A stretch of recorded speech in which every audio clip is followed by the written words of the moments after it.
অংগনবাড়ী কৰ্মী, মিনি কৰ্মী আৰু সহায়িকাসকলক জ্ঞাতাৰ্থে দিবলৈ ওলাইছোঁ এক অতি গুৰুত্বপূৰ্ণ খবৰ। হেল্ল' ফ্ৰেণ্ডছ, মই জিনিতা নাথ। মোৰ অন্য এটি ভিডিঅ'লৈ আপোনালোক সকলোকে জনাইছোঁ স্বাগতম। যিসকল বন্ধু বান্ধৱীয়ে মোৰ চেনেলটো নতুনকৈ চাই আছে, প্লিজ চেনেলটো ছাবস্ক্ৰাইব কৰি ল'ব। অসম ৰাজ্যিক অংগনবাড়ী কৰ্মী আৰু সহায়িকা সন্থাৰ নেতৃত্বই সকলো অংগনবাড়ী কৰ্মী আৰু সহায়িকালৈ জনাইছে এক বিশেষ আহ্বান। অংগনবাড়ী কৰ্মী সহায়িকালৈ বিশেষকৈ কৰ্মীসকলক খাদ্য অনা আৰু মোবাইল পোষণ টেকাৰ খোলা সন্দৰ্ভত 2টা দিন অপেক্ষা কৰিবলৈ অনুৰোধ জনাইছে অসম ৰাজ্যিক অংগনবাড়ী কৰ্মী আৰু সহায়িকা সন্থাৰ নেতৃত্বই। কিয়নো যদি কিবা সিদ্ধান্ত হয় তেনে 2 মে'ৰ পৰা অসম ৰাজ্যিক সন্থাই পৰৱৰ্তী কৌশল সলনি কৰিব।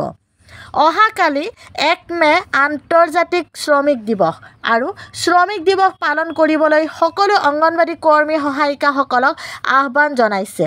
সংগ্ৰামী বান্ধৱীসকল, অভিনন্দন গ্ৰহণ কৰিব। বান্ধৱীসকল, 1 মে' শ্ৰমৰ মৰ্যাদাৰ বাবে প্ৰতিবাদ দিৱস।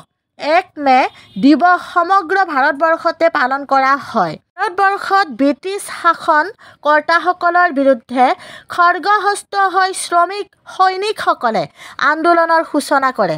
ভাৰতৰ বিভিন্ন প্ৰান্তত থকা কয়লা খনিত দিনটোৰ 18 ঘণ্টা সময় তেজক পানী কৰি শ্ৰম কৰিব লাগিছিল। এইবোৰ ঘটনাই শ্ৰমিকসকলৰ মাজত বিপ্লৱৰ বীজ সিঁচিছিল।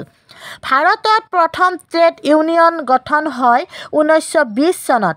লালা ৰাজপথ ৰায়ৰ নেতৃত্বত গঢ় লৈ উঠা সংগঠনটোৰ নাম আছিল অল ইণ্ডিয়া ট্ৰেড ইউনিয়ন। 1923 চনত ভাৰতত প্ৰথম মে' দিৱস পালন কৰা হয়। ভাৰতৰ বিভিন্ন ঠাইত সংগঠিত শ্ৰমিক সংঘবোৰৰ ওপৰত কৰ্তৃপক্ষই নানান অত্যাচাৰ চলাইছিল যদিও শ্ৰমিকসকলৰ স্তব্ধ কৰিব পৰা নাছিল। অৱশেষত শ্ৰমিকসকলৰ দৈনিক 8 ঘণ্টা কাম কৰাৰ দাবীয়ে প্ৰশাসনিক স্বীকৃতি পায়। মে' দিৱস প্ৰতিষ্ঠা লাভ কৰে। গতিকে বিভিন্ন শ্ৰমিকৰ লগতে অংগনবাড়ী কৰ্মী সহায়িকাসকলক মে' দিৱসৰ কাৰ্যসূচীত যোগ দিবলৈ নিজৰ জিলা CITUৰ সম্পাদকৰ সৈতে যোগাযোগ কৰি মে' দিৱস সফল কৰাৰ বাবে অসম ৰাজ্যিক অংগনবাড়ী কৰ্মী সহায়িকা সন্থাই আহ্বান জনাইছে।